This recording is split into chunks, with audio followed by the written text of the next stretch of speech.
বারজাখ বলে একটা জগৎ আল্লাহ তৈরি করেছেন। কি নাম? বারজাখ। এই জগৎটা হচ্ছে আমাদের দুনিয়ার জগৎ আর জান্নাত জাহান্নামের যে কিয়ামতের দিন এর মাঝখানের একটা জায়গা। এখানে ইল্লিন আর সিজ্জিন দুটো স্তর আছে, একটা নাম ইল্লিন, একটা সিজ্জিন। এই দুনিয়ার নেককার মানুষ যারা, তাদের আত্মাগুলোকে আল্লাহ পাক এই যে ইল্লিনে নিয়ে গিয়ে রেখে দেন। আর দুনিয়াতে যারা পাপী পাপাচারী, তাদের আত্মাগুলোকে আল্লাহ পাক সিজ্জিনে রেখে দেন। এই যে কবরের যে আযাব, যে আমরা একটা কথা বলি, এটা আযাব বলে রুহের আযাব। কিসের আযাব? রুহ। দেহ তো আপনার নাই, ওখানে দেহ আছে? দেহ তো পচে গেছে, গলে গেছে। তাহলে আযাবটা কিসের? রুহের। বুঝাচ্ছি, আমি এই এই পড়াশোনাটা করেছি ইমাম গাজ্জালী রাহিমাহুল্লাহর বই থেকে। এত গভীর মানে লেখা, মানে ধরতে গেলেও মনে হয় যে একটা লাইন 10 বার পড়তে হচ্ছে। একটা এক্সাম্পল দিয়ে তিনি বুঝাচ্ছেন, এভাবে তিনি বলছেন এটা একটা উদাহরণ মাত্র, এটাই প্রকৃত ব্যাখ্যা না, একটা উদাহরণ মাত্র। বোঝানোর চেষ্টা করছেন তিনি এভাবে যে আমরা যখন ঘুমাই, অনেকে ভালো স্বপ্ন দেখেন না? ভালো স্বপ্ন দেখে আপনার কাছে ভালো লাগছে, খুব মজা লাগছে না? স্বপ্নের মধ্যে আপনি কি ভালো ফিল করছেন? মাশাআল্লাহ, ভালো লাগছে, ঘুরছেন ফিরছেন খাচ্ছেন। যখন কোনো খুব ভালো আপনি একটা স্বপ্ন দেখেন, আপনার কিন্তু ভালো লাগে। আপনি স্বপ্নে ঘুমন্ত অবস্থাতেই আপনি স্বপ্নে বাস্তবের ফিলিংস পাচ্ছেন, এমন হয় না?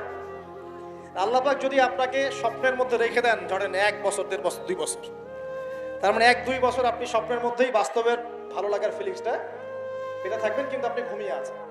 বাইরে থেকে আমি আপনাকে দেখছি যে আপনি ঘুমিয়ে আছেন, আপনি ঘুমন্ত অবস্থাতেও ভালো স্বপ্ন দেখেই ভালো ফিল করছেন। তিনি বোঝাচ্ছেন, উদাহরণ দিয়ে বোঝাচ্ছেন, এটা কিন্তু ব্যাখ্যা নয়, জাস্ট একটা বুঝাচ্ছেন উদাহরণ দিয়ে। আল্লাহ পাক যখন শহীদদের রূহগুলোকে জান্নাতে রেখে দেন, জান্নাতে তারা এইভাবে রূহগুলো ঘুরতে থাকে, ফল ফলাদি খেতে থাকে, পাখির মধ্যে রূহ দিয়ে দেন, সবুজ পাখি, এই পাখি উঠতে থাকে, তারা ভালো ফিল করতে থাকে। ওই হায়াতটাকে আল্লাহ পাক তাদের কাছে বাস্তব বানিয়ে দিয়েছেন। কথা বুঝতে পারছেন? ওই হায়াতটাকে আল্লাহ পাক তাদের কাছে বাস্তব বানিয়ে দিয়েছেন। তাদের কাছে মনে হচ্ছে এটাই বাস্তব, এটাই জগৎ।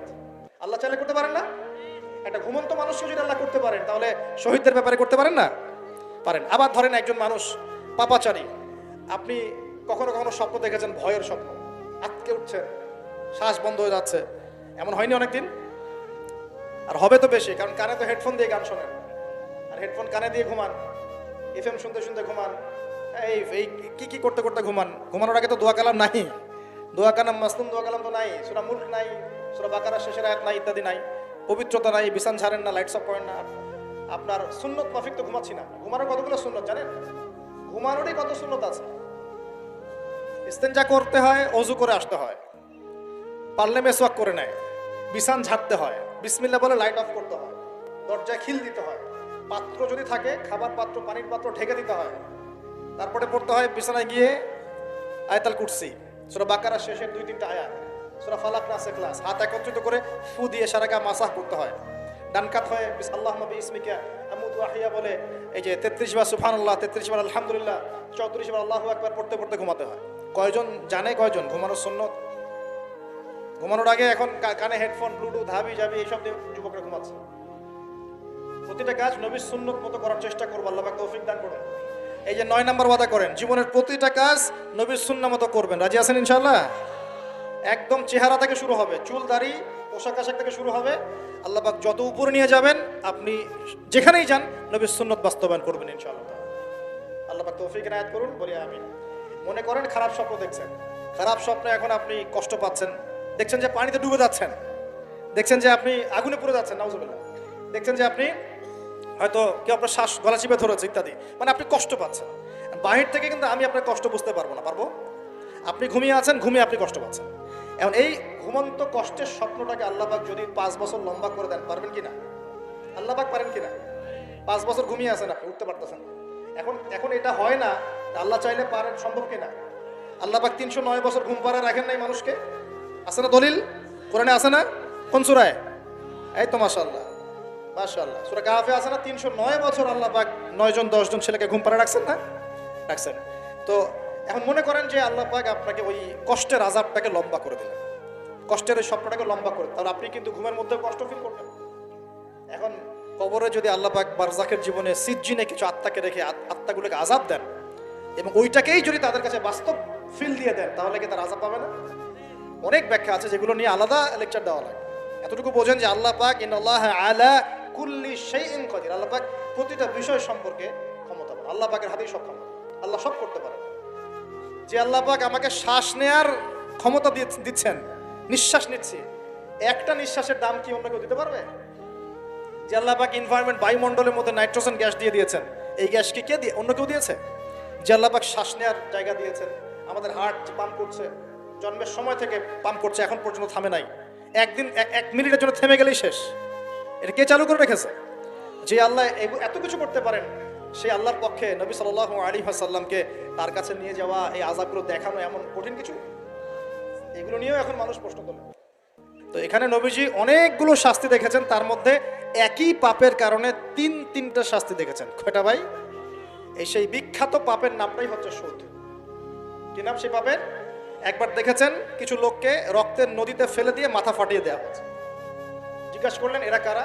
জিবরাইল আলাইহিস সালাম বলছেন এরা আপনার উম্মতের সেই সব ব্যক্তি যারা সুদখোর ছিল। রক্তের নদী কেন? কারণ রক্ত চুষে খাইতো তারা মানুষ। মাথা কেন ফাটাই দেওয়া হচ্ছে? কারণ এই মাথা দিয়ে বলেছিল ইন্নামাল বাইউ মিসলু রিবা, ব্যবসা সুদ একই জিনিস। এই শয়তানি মাথা থেকে বেরোছে, এই কারণে মাথা ফাটিয়ে দেওয়া হচ্ছে। আরেকটা শাস্তি দেখেছেন, তারা পাথর খাচ্ছে, পাথর, বড় বড় পাথর খাচ্ছে, পিছনের রাস্তা দিয়ে পাথর বের হয়ে যাচ্ছে। জিজ্ঞাসা করলেন কাদের কি কারণে শাস্তি দেওয়া হচ্ছে? জিবরাইল আলাইহিস সালাম বললেন এটাও সুদের কারণে। 3 নাম্বারটা দেখেছেন তিনি, যে কিছু মানুষ শুয়ে আছে আর এই পেটটা, এই বাড়ি, আমাদের বাড়ি যেমন উঁচু, বাড়ির মতো উঁচু হয়ে আছে পেটটা, আর পেটের ভিতরে অজগরের মতো বড় বড় সাপ কিলবিল কিলবিল করছে। এই 3টা শাস্তি তিনি দেখেছেন। দেখে জিবরাইল আলাইহিস সালামকে বলছেন এই 3টা শাস্তি কি কারণে?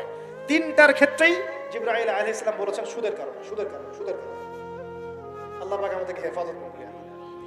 10 নম্বর নিয়াত, আমরা সবাই হালাল খাওয়ার চেষ্টা করবো ইনশাআল্লাহ। আমরা হারামের দিকে যাবো না ইনশাআল্লাহ। হালাল রিজিক আল্লাহ যতটুকু দিবেন এতটুকুতে সন্তুষ্ট থাকবো ইনশাআল্লাহ। এবং যদি আমি সামর্থ্যবান হই, ধনী হতে আল্লাহ পাক নিষেধ করেন নাই, ধনী হতে আল্লাহ নিষেধ করেন নাই, ব্যবসা করতে নিষেধ করেন নাই, ধন সম্পদ আল্লাহ পাক অর্জন করতেও নিষেধ করেন নাই, কিন্তু দুনিয়ার পূজা করতে আল্লাহ নিষেধ করেছে, দুনিয়ার মোহে ডুবে যেতে আল্লাহ নিষেধ করেছেন। সম্পদ ওসমান রাদিয়াল্লাহু আনহুরও ছিল, কিন্তু সেই সম্পদ তিনি তার প্রয়োজনে যতটুকু লাগতো এতটুকু ব্যয় করতেন, বাকিটা আল্লাহর রাস্তায় ব্যয় করতেন। ওসমান রাদিয়াল্লাহু আনহুর মতো ধনী হতে কোনো সমস্যা আছে? আপত্তি আছে? একটা আমল তার জীবনী থেকে পাওয়া যায়, এটা পড়ে আমার কাছে এত নিজেকে এত ছোট মনে হচ্ছে,